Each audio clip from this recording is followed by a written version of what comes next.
Setelah beberapa hari menjalani aktivitasnya sebagai gym leader, Kasumi menyadari banyak keterampilan yang harus dikuasainya untuk menjadi gym leader yang baik, termasuk memberi makan Pokemon.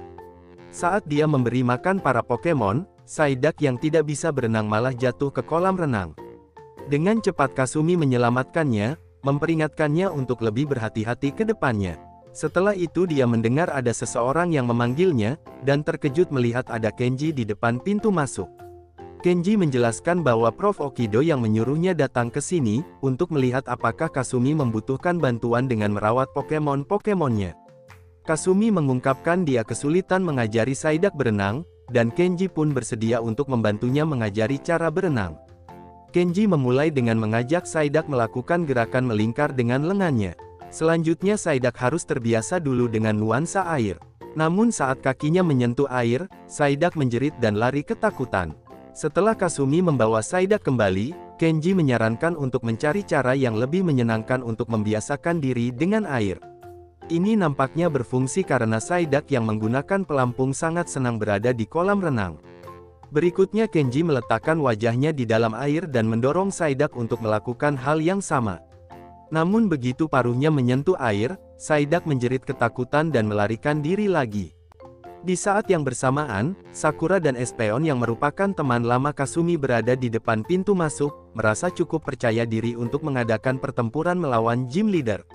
Tapi saat dia memasuki gym, dia malah bertabrakan dengan Psyduck yang panik.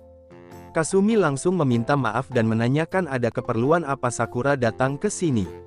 Sakura menjelaskan bahwa dia ingin menantang Kasumi, demi mengumpulkan seluruh badge. Ketika ditanya kemana perginya Satoshi, Kasumi mengungkapkan bahwa Satoshi telah melakukan perjalanan ke Regen Hoenn. Kasumi menunjukkan kolam renang yang telah dia perbaiki, dan karena seharian ini dia free, mereka bisa melakukan pertarungan sesuka hatinya. Sakura kemudian menanyakan apakah Kasumi sudah menyiapkan badge, tapi karena dia masih baru sebagai gym leader, Kasumi belum mempersiapkannya. Kasumi kemudian mengecek item tersebut, tapi sayangnya stoknya kosong. Kasumi segera menghubungi kakaknya selaku mantan gym leader sebelumnya untuk menanyakan perihal ini. Kakaknya memberitahukan bahwa Kasumi harus pergi ke desa untuk mengambil stok yang baru. Meskipun agak malas, teman-temannya mendorong Kasumi untuk segera mengambil stok badge tersebut. Setelah memberikan kunci kepada Suster Joy yang akan menjaga gym saat Kasumi dan kawan-kawan pergi, mereka pun berangkat menuju ke desa. Tiba-tiba, Espeon berlari ke arah yang berbeda. Kasumi dan kawan-kawan mengejarnya, sampai mereka menemukan seseorang yang tergeletak di tanah. Setelah mengecek keadaannya, orang itu mengatakan bahwa dia jatuh dari pohon dan tak sengaja melukai pergelangan kakinya.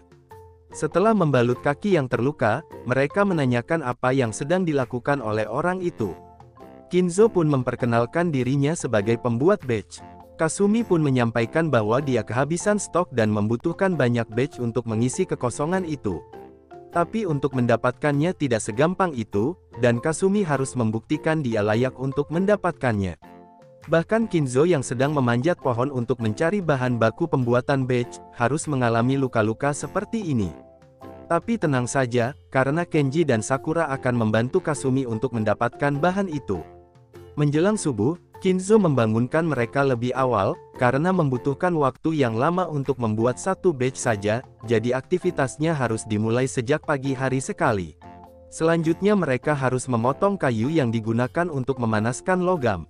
Logam yang sudah panas kemudian dipukul-pukul dengan palu, kemudian diukir secara perlahan-lahan, dan akhirnya dilas hingga menjadi bentuk yang sempurna. Kasumi dan kawan-kawan bangga dengan hasilnya. Namun sebaliknya Kinzo tidak puas, menyuruh mereka untuk mengulangnya lagi besok. Keesokan harinya, mereka melanjutkan pembuatan badge, dan karena sudah terbiasa, mereka dapat melakukannya dengan cepat. Namun masih belum selesai. Sambil menunggu badge itu dikeringkan, Kinzo menyuruh mereka untuk pergi ke gunung, di mana mereka akan melakukan pertarungan melawan Feraligatr miliknya. Sayangnya Kasumi tak sengaja mengeluarkan Psyduck yang langsung berlari ketakutan saat melihat Feraligatr. Melihat Psyduck yang pengecut serta tidak bisa berenang, Kinzo tidak akan pernah memberikan badge sampai Psyduck menguasai kemampuannya. Saat sedang melatih Psyduck berenang, Kinzo memberitahukan bahwa ada seseorang yang masuk dan mencuri seluruh koleksi badge. Ada rumor yang beredar tentang preman yang mencuri badge untuk dijual lagi dengan harga yang mahal. Dengan bimbingan Beautyfly, mereka pun dapat menemukan pencuri itu. Meskipun begitu, pencuri itu tidak mau mengembalikan barang yang dicurinya, dan malah mengirimkan Pokemon-Pokemonnya untuk bertarung. Sakura memerintahkan Espeon tackle pada Pohyena, dan berhasil menghindari serangan Zigzagoon. Kasumi memerintahkan Psyduck untuk menyerang juga, tapi Pohyena bisa menangkisnya dan mulai menggigit Psyduck. Ini membuat Psyduck sakit kepala, memungkinkannya menggunakan serangan psikis. Psyduck pun melemparkan musuh-musuhnya ke batang pohon. Pencuri itu pun meminta maaf dan segera mengembalikan badge yang mereka curi. Setelah menyaksikan secara langsung kemampuan Psyduck yang hebat, Kinzo pun menyerahkan satu set badge yang lengkap. Kasumi senang karena sekarang bisa memulai tantangan gym, dan menerima Sakura sebagai penantang pertamanya. Singkat cerita, pertandingan antara Corsola dan Espeon pun berlangsung dengan sangat sengit. Corsola menyerang kembali dengan Spike Cannon, yang dihindari Espeon dengan melompat ke dalam air. Espeon melompat keluar dengan Quick Attack, berhasil mendaratkan serangan. Namun Corsola mampu memulihkan tenaganya lagi, dan menyerang balik dengan tackle. Setelah melompati dinding untuk menghindari serangkaian serangan, Espeon mengkombo tackle dan Psybeam untuk melumpuhkan Corsola, sehingga Sakura pun dinyatakan sebagai pemenangnya. Kasumi kagum dengan kemampuan Sakura, dan dengan senang hati menghadiahkan badge kepadanya. Setelahnya Kenji dan Sakura pamit undur diri, sedangkan Kasumi sekarang merasa siap untuk menghadapi penantang manapun. Setelah mendengar suara bel, Kenji bergegas untuk membukakan pintu. Di situ dia melihat Pikachu yang sedikit berbeda dengan yang punya Satoshi. Rupanya Pikachu itu adalah milik Hiroshi. Kenji pun sekarang ingat bahwa Hiroshi adalah orang yang pernah diceritakan oleh Satoshi dulu, ditemani dengan Pikachu yang sangat energik. Setelahnya Kenji pun mengajaknya masuk ke dalam, menghidangkan air minum untuk mereka berdua. Hiroshi mengungkapkan alasan kedatangannya ke sini adalah untuk meminta saran dari Prof Okido mengenai cara mengevolusikan Eevee. Kalau untuk urusan ini Hiroshi memang bertanya pada orang yang tepat, tapi untuk saat ini Prof Okido sedang berada di luar pulau, dan baru akan kembali pulang saat malam hari. Kenji mencoba menghubungi Prof Okido, tapi malah mendapatkan kabar buruk dari DJ Kurumi bahwa Prof Okido telah menghilang entah kemana. Dengan menumpang truk yang lewat, Kenji dan Hiroshi pun tiba di stasiun TV pulau tersebut. Penjaga keamanan melarang mereka masuk karena tetap ini ditutup untuk sementara waktu. Tapi DJ Kurumi menjelaskan bahwa Kenji merupakan asisten Prof Okido, sedangkan Hiroshi adalah keponakannya, jadi mereka diperbolehkan untuk masuk. DJ Kurumi menjelaskan bahwa Prof Okido menghilang di tengah-tengah latihan. Saat ini Prof Okido tidak ada di dalam gedung, tapi tidak ada satupun yang melihatnya keluar dari gedung ini. Atas permintaan Hiroshi, DJ Kurumi menjelaskan bahwa mereka telah tiba lebih awal sehingga dapat berlatih sebelum pertunjukan ditayangkan langsung malam itu. Semuanya berjalan dengan baik, sampai mereka istirahat untuk makan siang. Prof Okido mengajak DJ Kurumi untuk makan siang bersama-sama. Tapi saat sedang menunggu lift, dua ilmuwan yang terlihat aneh menghampiri mereka. Prof Okido menjadi tertarik ketika para ilmuwan ingin menunjukkan sesuatu yang langka, menyuruh DJ Kurumi untuk duluan saja, dan berjanji akan menyusulnya nanti. Namun itu adalah terakhir kalinya DJ Kurumi melihat Prof Okido, dan belum ada ketemu sampai saat ini. Hiroshi menduga para ilmuwan itu ada hubungannya dengan menghilangnya Prof Okido. Tapi petugas Junsa mengatakan tidak ada orang yang pernah melihat para ilmuwan meninggalkan gedung, termasuk penjaga keamanan. Hiroshi menyatakan satu-satunya jalan keluar adalah melalui pintu depan. Sebenarnya ada pintu di belakang dan di atap, tapi mereka belum dibuka sepanjang hari ini. Ini membuat Hiroshi berpikir sejenak, dan menanyakan kepada penjaga keamanan apakah ada paket besar yang dibawa masuk. Hiroshi mulai menjelaskan teorinya, yaitu satu orang datang dengan paket besar. Saat sudah masuk ke dalam, orang kedua akan keluar dari paket, dan mereka memasukkan Prof Okido ke dalam paket tersebut, lalu keluar lagi lewat pintu depan. Penjaga keamanan mengatakan ada satu pengiriman lebih awal pagi itu. Rupanya Kosaburo yang menyamar membawa kostum Nidoqueen, yang disembunyikan Yamato di dalamnya. Setelah berhasil masuk ke dalam, mereka pun menghampiri Prof Okido, mengajaknya ke suatu tempat untuk menunjukkan sesuatu yang menarik.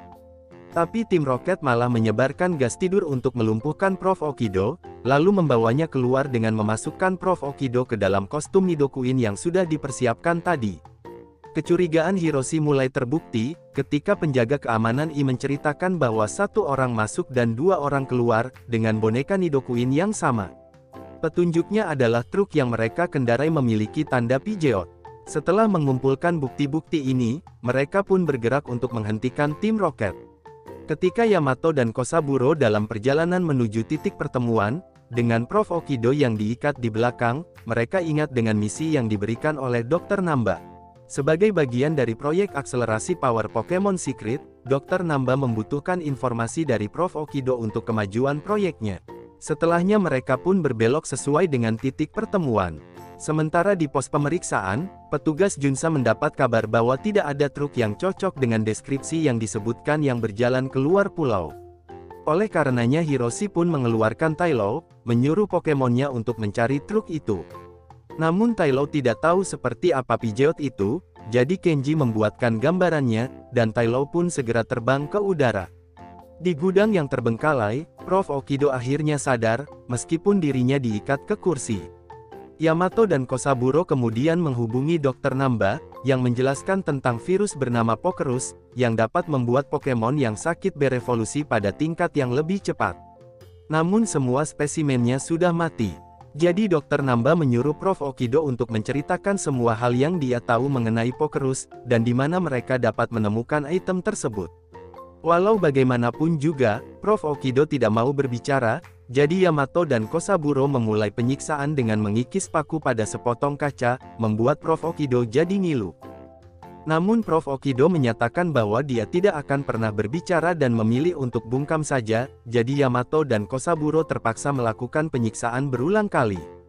Setelah mengetahui lokasi Prof Okido disekap, Kenji dan yang lainnya bergegas menuju ke tempat kejadian. Taillow menghancurkan kaca yang dipegang oleh tim Rocket, alat yang digunakan untuk menyiksa Prof Okido. Dalam keadaan terpojok, Yamato dan Kosaburo berusaha membawa pergi Prof Okido, menyuruh Sableye untuk menjatuhkan Pikachu. Tim Rocket kemudian memasukkan Prof Okido ke dalam truk, serta mengirimkan Maitiena untuk melawan Kenji dan Hiroshi. Maitiena sangat tangguh hingga mampu mengalahkan Skyter. Tidak mau kalah, Hiroshi pun mengeluarkan Charmeleon yang melancarkan flamethrower, tapi Maitiena masih bisa menghindar, sehingga percikan apinya mengenai Prof Okido.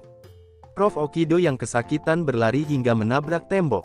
Yamato dan Kosaburo berlari untuk menangkap Prof Okido lagi, menyuruh Pokemon-Pokemonnya untuk mengalihkan perhatian musuhnya.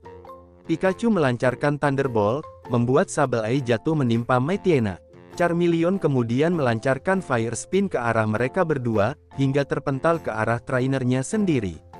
Pikachu lalu melancarkan serangan penutup untuk mengalahkan tim Rocket. Setelah selesai syuting, Hiroshi menyampaikan apakah dia bisa tinggal di sini selama beberapa hari, untuk membantunya merawat Eevee selama dalam proses evolusinya. Prof Okido tentu saja mengizinkannya, tapi Hiroshi juga harus sering-sering membantu penelitiannya, terutama penelitian mengenai Pokerus, virus yang sangat berbahaya.